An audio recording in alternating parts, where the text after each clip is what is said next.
बेटियां अपनी किस्मत लेकर पैदा होती हैं, फिर भी समाज बेटा बेटी के अंदर के अपराध से बाहर नहीं निकल पाया। आज भी राजस्थान के 17 जिलों में लिंगानुपात गिर रहा है। फिलहाल बेटियों को ऐसा माहौल देने की जरूरत है जिसमें वे अपने पंख खोल सके, अपनी उड़ान खुद तय कर लेंगी।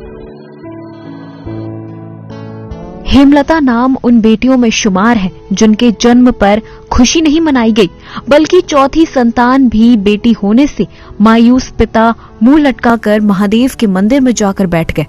मां को लोगों ने सलाह दी कि वह उनके बेटे से अपनी बेटी बदल ले। जिस अबोध बच्ची हेमलता के साथ ये सब घटा, आज वही हेमलता योग के क्षेत्र में एक ब्रांड है और पिता के सिर का ताज बन गई है। हर एक बेटी के लिए बहुत कह सकते हैं कि दुखद घटना ही कह सकते हैं कि उनके खुद के फादर जब वो हुए, जब इस दुनिया में वो अपनी आंखें खोले, उसके पिताजी उसको छोड़ के चले जाए। और इसी बात को लेके बचपन से ये रही कि बेटियां किसी से कम नहीं है, ये बात मैं समाज को बता दूं कि बचपन से वो रहा कि ऐसा क्यों किया, आखिर बेटियां और बेटा होना ना तो किसी माता के हाथ में ना किसी पिता के हाथ में है। फिर भी ये जो रहा है, ऐसा हुआ है, ये किसी भी एक डॉटर के साथ में ना हो, किसी पुत्री के साथ में ऐसा ना हो। तो यही रहा कि बचपन से इच्छा थी कि कुछ ऐसा मैं करूं कि पापा का नाम रोशन हो, पिताजी मतलब कि नाम रोशन हो उनका, उनको पता चले कि बेटियां बेटों से कभी भी कम नहीं है। हेमलता ने अंतर्राष्ट्रीय योग दिवस पर लगातार 12 घंटे से ज्यादा समय तक योग कर इंडिया बुक ऑफ रिकॉर्ड में अपना नाम दर्ज करवाया। इसके अलावा उन्हें 2019 दिवालीसियस नॉर्थ इंडिया यूनिवर्स अवार्ड पुरस्कार से भी नवाजा गया। विश्व महिला दिवस के अवसर पर हेमलता का जिक्र करना इसलिए भी जरूरी है क्योंकि जो लोग बेटियों को बोझ समझते हैं, उन्हें ये पता चले कि बेटियां किसी भी सूरत में बेटों से कम नहीं बल्कि उनसे बढ़कर होती हैं। हेमलता के माता पिता से बेहतर ये बात भला कौन समझ सकता है। 1976 तक 3 बच्चियां हो जाने के पश्चात ये चौथी बच्ची जो है वो हुई, तो एकदम मैं थोड़ा डिप्रेशन में आ गया और जीवन जो है वो दुखी सा अनुभव करने लगा।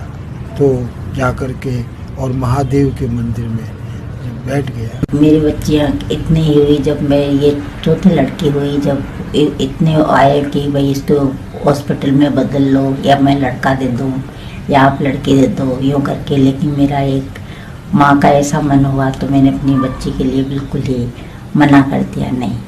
और जब वो अपनी बच्चियों को अपने आप लेकर और इतना हुआ, जब ये बहुत दुख हुआ कि इन्होंने भी मेरे को त्याग दिया था कि भाई मैं बच्चों को नहीं पाल सकता, फिर भी मैंने इतनी हिम्मत रखकर और मेरी बच्चियों को आगे बढ़ाने के लिए, पढ़ाने के लिए सब कुछ किया है।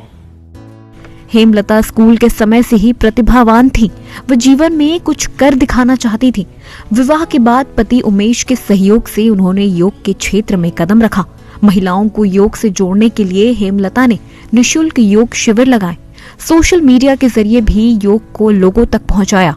उनके योग के पीछे संदेश यही है कि बेटियां अपने पंख फैलाएं, उड़ान भरने की तैयारी करें। ये वर्ल्ड बुक ऑफ रिकॉर्ड मिलना और ये इंडिया बुक ऑफ रिकॉर्ड मिलना या फिर और भी कोई सम्मान मिलना, ये अपने आप में मुझे एक रेस्पॉन्सिबिलिटी फील करवाता है कि मुझे और भी काम करना है बच्चियों के लिए आगे। सारी सरकारी स्कूल्स में अब मुझे अप्रोच करना है जाके, वहाँ पे मुझे बच्चियों को किस तरह से वो अपने आप को समझ पाएं कि उनके अंदर बहुत सारी संभावनाएं हैं।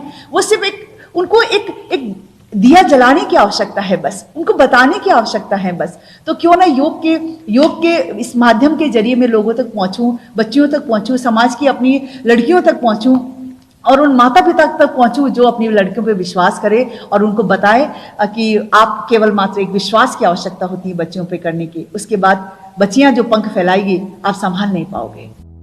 हेमलता को योग के क्षेत्र में अब तक 100 से अधिक अवार्ड मिल चुके हैं। सिर्फ राजस्थान ही नहीं बल्कि देश विदेश में हेमलता ने अपनी पहचान बनाई है। हेमलता के पिता बेहद गर्व महसूस करते हैं जब कोई उनसे पूछता है, क्या आप योगिनी हेमलता के पिता हैं? ईटीवी भारत के लिए जयपुर से जसवंत सिंह की report. Yes, everyone say yes. Yes. Yes. We are the best. Yoga is the best.